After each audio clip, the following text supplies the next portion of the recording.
Hey, it's the big dog, Young Gwapa, and I'm cool and kicking and campaigning, which y'all already know, RawRuler.com. You know what I'm saying? I'd like y'all to go out there and check out that new single off my project right now, Stiff.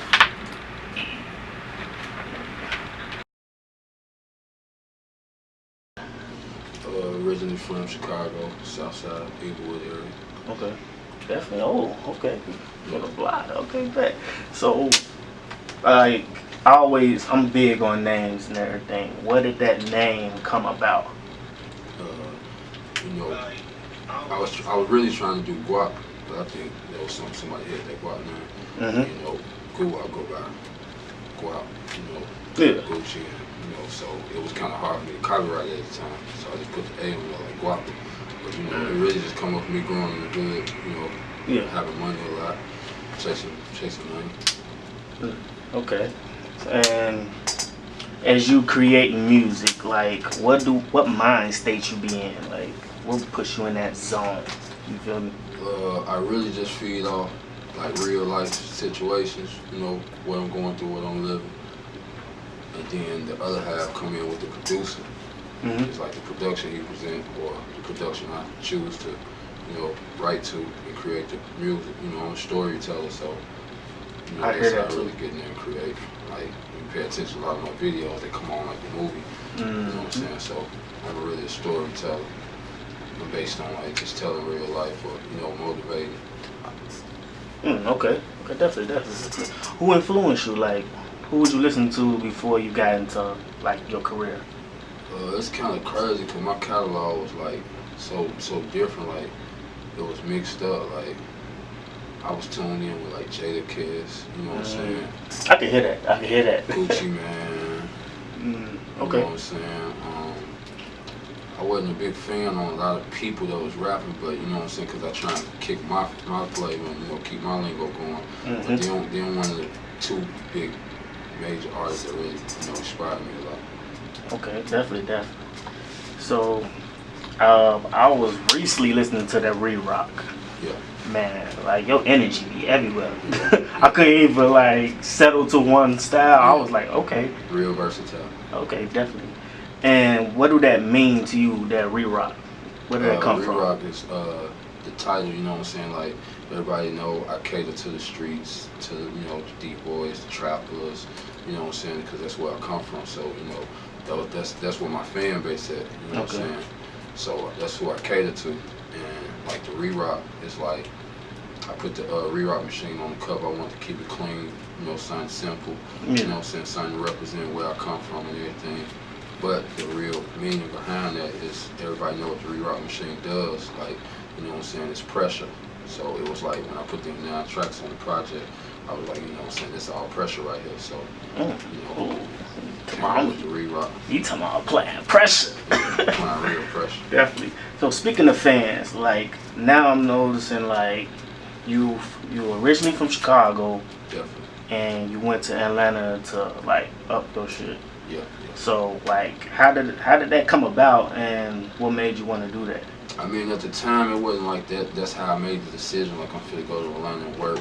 I'm keep it all the way 100 with you. Like I was steady getting in trouble here at home. You know how Chicago is. You know what I'm saying? So I really wanted to go somewhere else, and I had went down south, but I had ended up in Tennessee with family and everything.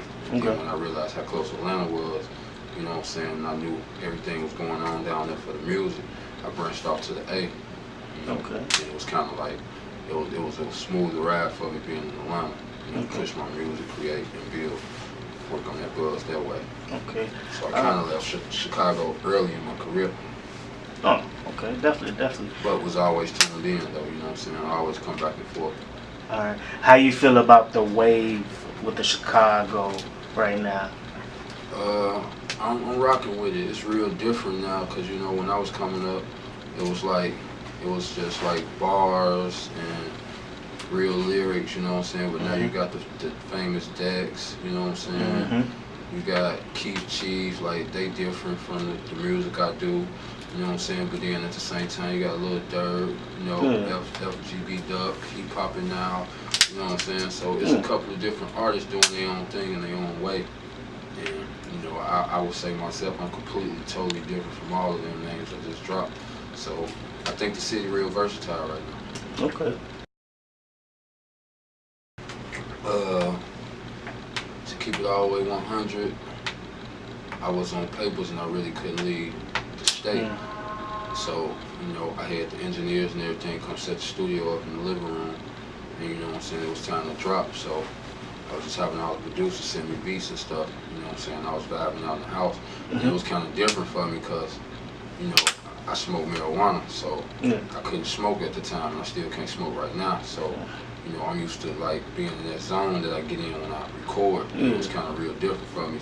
Just being at the crib, can't go out of town, you know what I'm saying, can't do my usual 1-2, so I really had to like focus on, you know what I'm saying, just putting a complete, you know, great project together. And you know, it was just kind of different. I won't say it was hard or hectic or nothing like that, but it was kind of different. It was more focused on giving my fans what they wanted.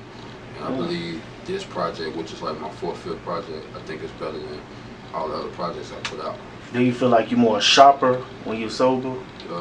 When you was in the booth? I can say that now, you know what I'm saying, back then when I was doing what I was doing, you know what I'm saying, I would say I was sharper then, more creative, you know what I'm saying. You know, it's different times, like I get to think clearly a little bit more, you know what I'm saying, but back then when I was always high and stuff, it was like, everything was like this, because I was real creative, you know what I'm saying. Like right now, I still could go to the studio and do, you know, 8, 9, 10 songs in about 2 hours. You know what I'm saying? Back then, I'd probably go to the studio, bro, and just be geek and go to about 15 songs.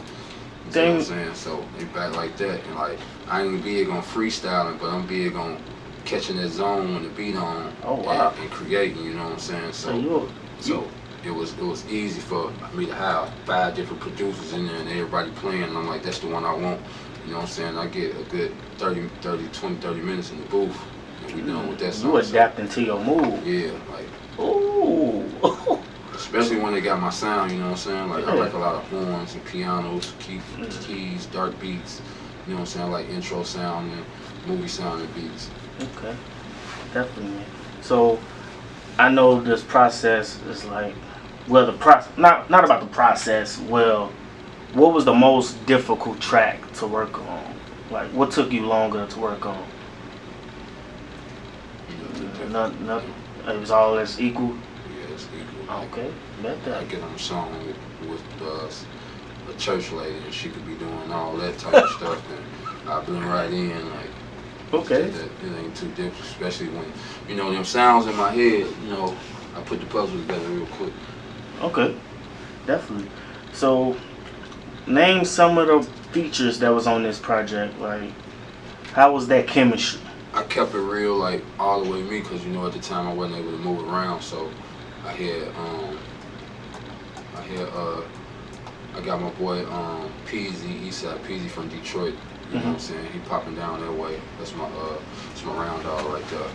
You know, I collabed with him on one of the joints called Right Back. And, one of my producer homies out of Los Angeles, Jack Daniels, he produced that track. And then, you know, at the end of me putting that tape together, it was a time where I could get out of the city because I transferred my probation back to Atlanta.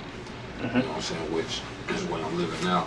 And I linked up with one of the big dogs out of Atlanta, Georgia. I don't know if you know Big Bang Black from Duct Tape. You know what I'm saying? He real popping down that way, so we worked a lot. And I had some more features, but when it came down to picking all the records, it's like them the only 2 records that I picked that had features on them that I put on the project. So we probably cut like 40 records, and I just want to grab like 9 of them. Okay. Can we be getting some new visuals out of you?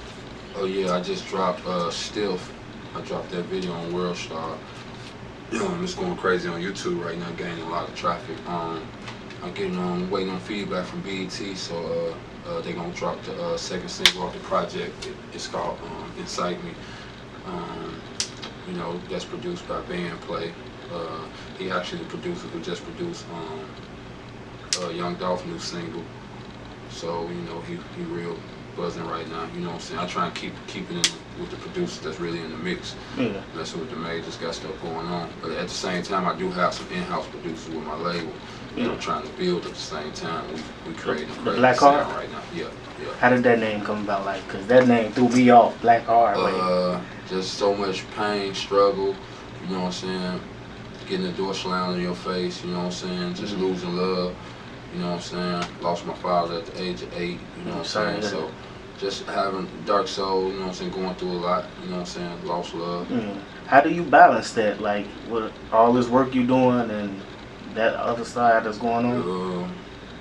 I normally don't think about it, you know what I'm saying, like to keep it 100. I ain't like I'm not the emotional and all that type person, so I like my father passed when I was 8 years old, you know what I'm saying. I never in my life went to the cemetery. Like, I'm not the dude that's gonna stand over dirt and talk, you know what I'm saying. I'm not the dude that's gonna take flowers and leave them at the door. I don't believe in none of that talking to the tombstone type stuff.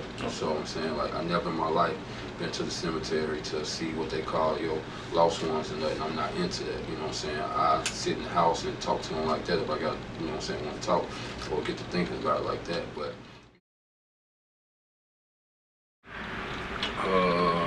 motivational part, like re-rock, you know what I'm saying. That's like I told you, who I cater to and everything, you know what I'm saying. Like, you know, I basically like stay in my lane with my fans, so it's like, you know what I'm saying, I let people know like it could be done, you know what I'm saying, like, you know what I'm saying, no handouts or nothing. Like, I'm totally independent, I'm funding myself in every way, you know what I'm saying. You know, me and my team, we ain't waiting on the help, you know what I'm saying, we ain't waiting on nobody to come sign us, you know what I'm saying. Like, if the situation occurred or anything, and it was, you know, real right, everything was proper, and it was very beneficial, we consider moving forward that way. But right now, we're trying to build our company, a solid foundation, you know what I'm saying. But, you know, the project real motivational. I got something on there for every direction, you know what I'm saying, from intro to the 9th song that's on the track. You know what I'm saying? Like, so it's an intro and 8 tracks on there. You know what I'm saying? I kind of could say I got something on there for everybody that I'm catering to. Okay, definitely. So, you know, on this show, like, we do like spitting and stuff. Like, if you don't have to, you don't have to. Do you feel like spitting? I mean, I normally do it, you know, like with the beat in the background, but you know, I mess around with it. With acapella? Yeah. Well, after this question. So, you know what? Fuck it. Go ahead, promote your project, let them know where they can find it and everything. Most definitely, I want everybody to tune into my my website, you know what I'm saying, like everything linked to the website, which is www.biggwapo.com. That's BIGGWAPO.com. You know, the Instagram is Go Crazy Gwapa with a K, GOKRAZY GWAPA. That's the Instagram, and I mess with the Twitter a little bit, Young Gwapa, YUNG. I mess with the Twitter a little bit, you know, we just put my Facebook and everything back up. I kind of like got away from Facebook when all the new stuff came out. You know, the booking email is younggwapabooking@gmail.com. You know, I just want all the artists to know they could DM me on features, whatever. I do be like really in that DM responding back. You know, I respond back to all the comments and everything. Like, I really like mingle with the fans and everything. I ain't all Hollywood and stiff on the folks like that. Okay. Speaking of features, who would you like to collab with? Probably Key Glock, Dolph, my little dog Dirt. You know what I'm saying? It ain't too many.